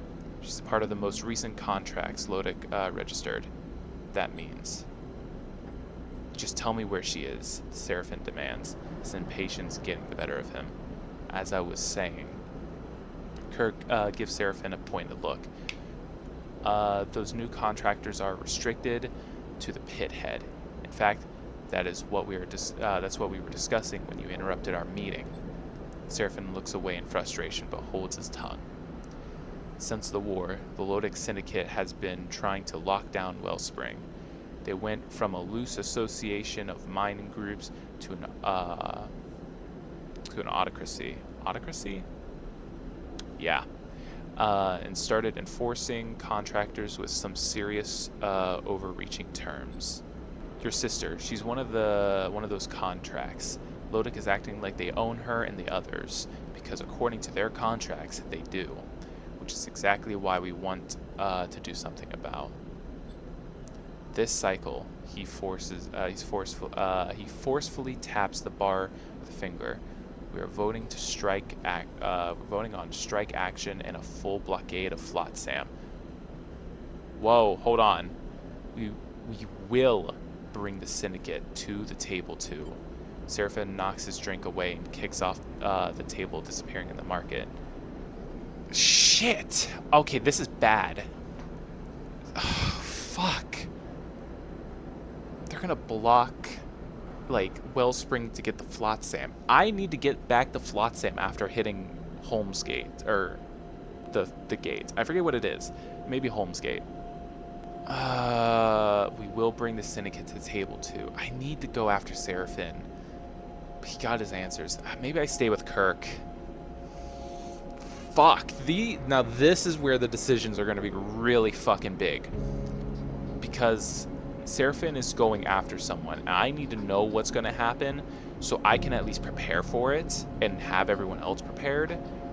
But Seraphim's going to get himself fucked up again. I'll stay with Kirk. Or should I go with Seraphim? Fuck! I can't have my pilot die on me. I'll go after Seraphim. You catch up with Seraphim in the bustle of the Rhine market among the steam and the crowds. I can't have been the only one who saw this pitch coming from a mile off. Seraphim is bristling with anger. What kind of idiots does he think we are? What is this about? What is this about? This is about getting my sister out of whatever mess she's gotten into. Seraphim starts to push through the crowd towards the exit tunnel. We need to speak with the Lodic. Forget these clowns. He shoves his way forward. We don't need to get tied up in this. We just need to get her out. Seraphim forges on ahead, and you get caught in the crowd behind him. As he disappears from view, a heavy hand falls on your back. I want to help you, Sleeper. Kirk's bright eyes meet yours. The Syndicate will do nothing for him or for you. Trust me. But I need your help in return, Kirk sighs. I want to help. But at the same time, I want to help. Good, Kirk nods. I knew you would. Kirk places a plastic pass card into your hand. It glints with the mark of the Lodic Syndicate, a blurry ID photo laminated into the transparent interior. This will get you into the pit head. You can see for yourself what's happening there. Don't follow your friend to Lodic. Go to the pit head. Find Luz yourself. He meets your eye. When you do, come back to me and we can discuss how to free her and everyone else like her. If you go to Lodic, if you meet with them, I can't help you. He releases your forearm and drifts back into the crowd, disappearing into the steam and darkness. You float there for a moment, buffeted by the passing people, clutching onto the Lodic pass, trying to decide what to do next. Oh my god. Please don't fuck me up. It gave me a stress. Okay. Not great. Oh! Lodic operations. Oh, there's so much more places! Oh shit! Negotiate a meeting. Seraphim wants to meet with the Syndicate bosses to negotiate his sister's release. He needs your help. The Pithead. Is this all that there is? It is. Fuck. I can get her out. Oh, Seraphim needs me. This is where the real divergence is gonna pop up. I could have died. I could have gone the Flotsam. There are so many decisions I could have been making right now, and I have decided to come here. The goal is to get his sister. I could just get her in, go in, get her out, get Seraphim out before he causes trouble, and we fucking leave. Then we go to the gate, get myself a fucking ship mine, do whatever we need to do there, then go back to fucking Gene Me, fix me, and then we get the fuck out of Lane's way. Plus we have Kirk. I don't know what Kirk's gonna do for us, but he wants to stop Lodic. I just want to stop Lodic to get Luz. I think I'm just gonna pull her out. I think that is where the plan is. Access granted. Pithead Canteen, Wellspring Shaft. Finding Luz. It's down here, Pithead Canteen. Sneak a meal. Canteen ban. Alright, I won't do that. It's good to know I can cheap out. Right, search for lose. That's another good one. Let's throw in a 2 in here. There we go. Alright, here we go. The shaft descends towards a slump in the depths of the pit. Here the air is freezing cold. To prevent the ice from melting into globules of floating water, if your breath carried water, you would be able to see it in the air. But the absence of steam in each exhalation only serves to remind you of your own strangeness. Right, because I'm not human. Not that anyone else notices, the workers' heads are low, their eyes fixed on their work, shuttling chunks of ice and tools up and down the shaft. At the end of the nearby tunnels, you see the bright sparks of ice cutting in progress. Slabs hanging in the air in that strange way they do in 0G. Some loose memories of the time before Darkside, before Lane, before Freedom come to your mind. The familiarity of the cold, the sparks, the endless toil. It chills you more than the packed ice on either side of you ever could. You reached the bottom of the shaft. A metal grill marked the terminus.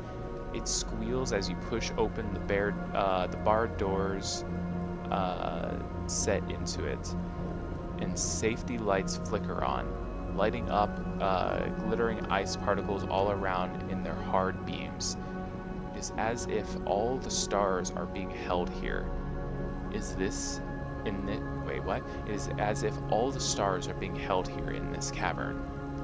As your eyes adjust, the massive space comes into focus. It seems to have no up or down, just countless dark shafts in terraced pits cut into its side all around, silhouetted by their work lights. Contractors cut and hauled and gathered. This is where those locked-in workers are, being held, caught in a contract clause that permits an endless shift. The atmosphere is grim. Fuck! At the center of the cavern floats a construction of welded together habination units. A heavy twist of cables stretching from this improvised structure past you and up the shaft behind, tethering it to a center power source. On each of the 6 sides of this strange apartment block, a set of struts project outwards, bracing the construction against the cavern walls. The block itself is wrapped in insulation, clad in protective plates. It glows with small apertures and lights. You approach the nearest entrance. Everything is bitten to rust by decay. If the bars on this entrance weren't a clear enough indicator, it is obvious now that this place is a prison. Damn! The door scissors open, letting out a blast of warm air. You quickly duck inside and seal it rapidly behind you. The cramped interior passage glows warmly, but its ragged condition keeps it from feeling cozy. You follow the corridor, ducking beneath hanging wires and loose insulation. This is where you were told to find Luz, or whatever her real name is. You come out into a communal mess, counters and food preparation units fitted into the walls, cushioned stools and couches scattered around. A couple of contractors are stretched out in the space, one of them snoring loudly in the corner, another sipping from a food pouch on a stool. Oh shit. Suddenly a door on the far side opens out to the cavern, letting a flurry of ice shards that quickly become scattered orbs of water. You watch the figure as they glide into the warm light of the interior. With their dark hair and bright eyes, you know This is who you are looking for. Luz. You meet eyes with her, and something sparks in that dull, cloying room. It's as if she recognizes you. Sleeper? She looks in a haze, her hair stuck to her forehead with sweat, her eyes still adjusting to the interior. Luz? She nods slowly. Oh my god! You see her scan you, taking in your clothes, the way you hold yourself, your face. For a moment, you feel exposed, aware of your damaged vinyl skin, your industrial markings, your doll-like features. You feel the familiar sense of being objectified, but also something warmer below it, a recognition of what you are. She blinks, exhales, and shakes her head, realizing she is mistaken. Give me a sec, alright? I just finished cutting 100 cubic meters of ice. She pulls back her hood. Haven't seen you down here before. They just contracted you or something? The tension drops, but you get the feeling she isn't quite looking at you. She crosses to the food unit and pulls out a packet, slotting it to a warmer. She thumbs it on. First sleeper I've seen in a long while. She doesn't take her eyes off the slowly warming food. You'll do okay down here. I know you folks are tough and stick with a job. That's good. The rest I can show you once I've eaten. She laughs a little to herself. Oh my god. Do we drop it on her? I'm just gonna drop it on her. I'm here with your brother. My brother? She pauses, her eyes not leaving the warmer. I think you have me confused with someone else. You're not listening. She turns to face you. You see a wet shine in her eyes. What are you going on about? You realize what you need to tell her. Seraphin is on Wellspring. The warmer chimes to let her know the food packet is ready, but she doesn't seem to notice. Seraphin, she takes a ragged breath, then steadies herself. Here? Not here, at the cut. That's what I've been saying.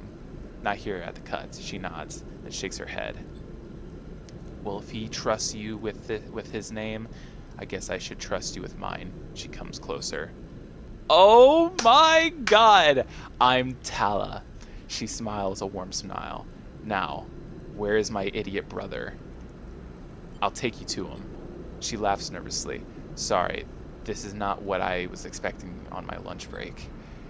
Tala suddenly seems to take on some energy. She glances towards the corridor behind you, and the door at its end. I sure hope you have a plan, sleeper, because they do not want us locked in containers. Getting out. She moves towards the corridor. There's security in the shaft, and then again at the pit head. You must have passed through the checkpoint. You must have passed through the checkpoint at the entrance too. I doubt we can bypass all those. She turns back, grabs her food packet, smiles at you, and shepherds you towards the corridor. You could run a distraction maybe, or is Sarah on that already? Sarah? You are slightly taken aback by her sudden change. We're gonna have to. We're gonna have to. A blaring alarm sounds inside the habitation module, loud enough to wake the sleeping contractor with a start. You and Tara exchange glances. Surely this can't be for you. Tella rushes down the corridor and tears open the door at the far end, with you following close behind. The ice scatters, glittering in the interior light. The cavern is in chaos. You see dark-suited Lodic security wrestling with contractors, lit by flashing red alarms. More contractors are coming in through the door, in the grill you entered from, carrying bulky equipment. Is this fucking Kirk? God damn it, Kirk. The equipment is blaring out of voice. Kirk's voice. God damn it, Kirk. Echoing around the cavern. A look of panic crosses Tala's face. A general strike is now in effect. All contractors should down tools and hold in place. Extraction will cease until our terms are met. Kirk's voice distorts and shifts. We have blockaded all traffic to and from Wellspring. Oh, fuck. God damn it, Kirk! We seek the resignation of the Syndicate's leadership and for a new Workers' Council to be installed in its place. This cycle, we will shut down the shaft. Any workers not willing to strike should leave now. There is a screech of noise and a message begins to repeat. You watch as the security are pushed back towards the grill, outnumbered by the gathered workers. Tal looks at you for guidance. Now's our chance. That's what I want to say. Oh. It's like this is our chance. We can go. If we want to go, we need to go now. Now's our chance. Tala looks around the cavern, the red lights reflecting her wide eyes. She sighs. I need to stay. I won't abandon the others. What about Seraphim? Tell my brother what's happening. Tell him I'm not leaving until all of us are free. Tala backs away, glancing over her shoulder at the others. You see them gathering their tools and taking them to be locked away in the Hab module. I need to see this through, Sleeper, and you need to go. Find Seraphim.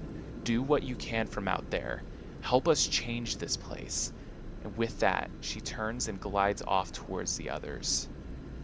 You turn and head for the grill as quickly as you can. The way now cleared by the contractors, the handful of Lodex security pushed back to somewhere near the pit head. As you ascend, other contractors shooting you dark looks as you do. You realize you have to speak with Kirk. Oh no! God damn it! We've met her. We know she's alive. She is around. She is kicking. She is here. That is good. Tala. That is her name. Fuck. Okay. You find Kirk at the pit head, directing contractors to barricade. Holy shit! To barricade the entry points to the mine. So, you took my advice. Good. Kirk smiles. We are glad to have you as an ally here, Sleeper. You could have warned me. What happens now? I'm not your ally. You could have warned me. The entirety of Wellspring is at stake here. Kirk shakes his head. This is not about individuals. This is all about individuals. Like what? The whole point I'm here is for an individual. I understand that you and the workers are got shit going on, but you could at least loop the new motherfucker in on your plan, seeing how I'm trying to also help you. Please. The Syndicate is arrogant. They did not believe we could do this. Kirk gestures towards the contractors welding plates across the checkpoints, but we far outnumber them. Their monopoly ends here. Why do this now? The Syndicate's monopoly over the Belt's water supply has only been strengthened by the war. If we do not resist their exploitation now, it will be too late. Kirk leads you a little away from the contractors. If you want to free those like Seraphim's sister, I will need your help. We have ships, but not many, and the Syndicate still has tankers in operation. Our blockade is not complete. The debris fields between here and the far spindle remain open. We need another tanker to occupy it and dissuade the Syndicate from trying to pass. What are you asking of me? All of our ships are in use, but your ship and your crew could help us take a tanker and secure the blockade. You want me to storm a tanker? I am no mercenary. I am a guy on the run trying to fucking live, and I am just looking out for my goddamn crew. Who the fuck do you think you are making demands of me? I am in... Oh my god. First Hexport, now this place. If Tala dies, or if Seraphim dies, or Bliss, if any of my crew dies, I am raising hell on every motherfucker in this goddamn system. Let me tell you what. How will we take it? Ah, God, man. You want me to storm a tanker? This will not be an assault. Kirk puts a hand on your shoulder. The tanker, the Headstream, has been held outside Wellspring for many cycles. The crew is tired and sympathetic to our cause. Just give them a nudge. God damn it.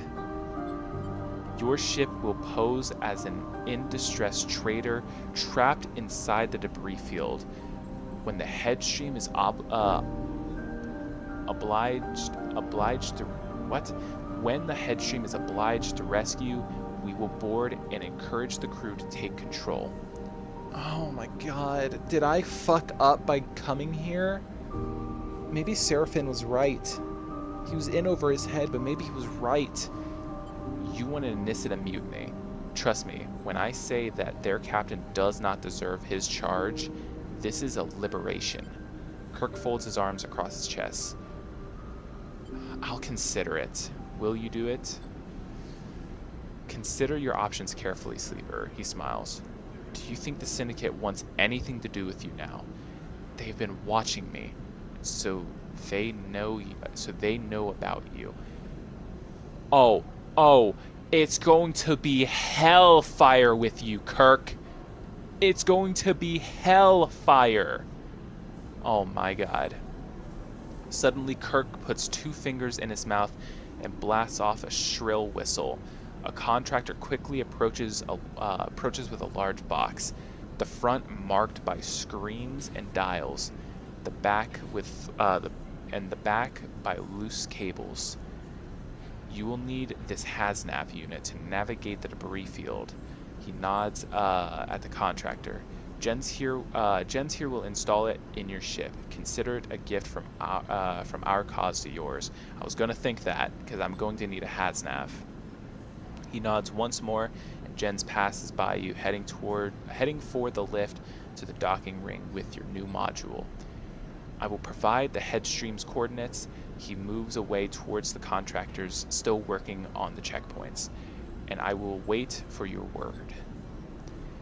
You leave the pit head behind, your mind racing. You do not know how you have ended up in the middle of all of this, but you know that it will end up being you to pilot your way out. Sleeper, Seraphim comes up to the passage towards you. What happened? I heard the pit head is being taken over by Kirk's guys. This, you realize, will take a lot of explaining. New local crew available. It's going to be Jens and or Kirk. This went from possibly bad to really bad. We've got everything we need. Tala release. How long I've been recording? For about a little over an hour. Fuck me. I think, what time is it? 7:30? I think that is going to be where I end this. We are trying to avoid war, but instead we are basically eliciting it. Fuck me. Alright. Well, think with that. That is going to be where I end it for today.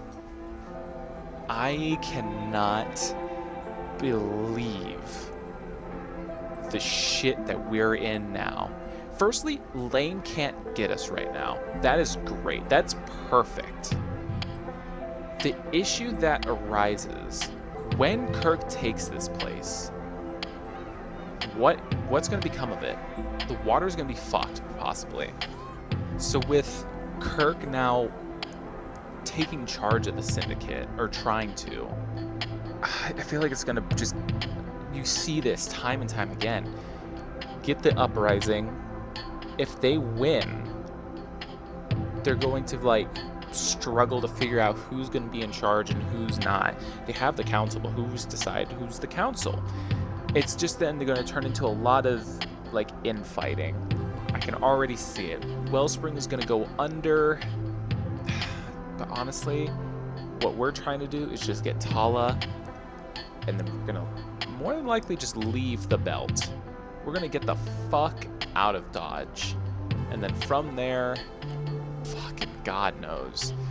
But this has been crazy progress. I'm going to, put in, all of, Bliss's little conversation with this, because holy shit, this is one hell of a fucking episode, let me tell you what.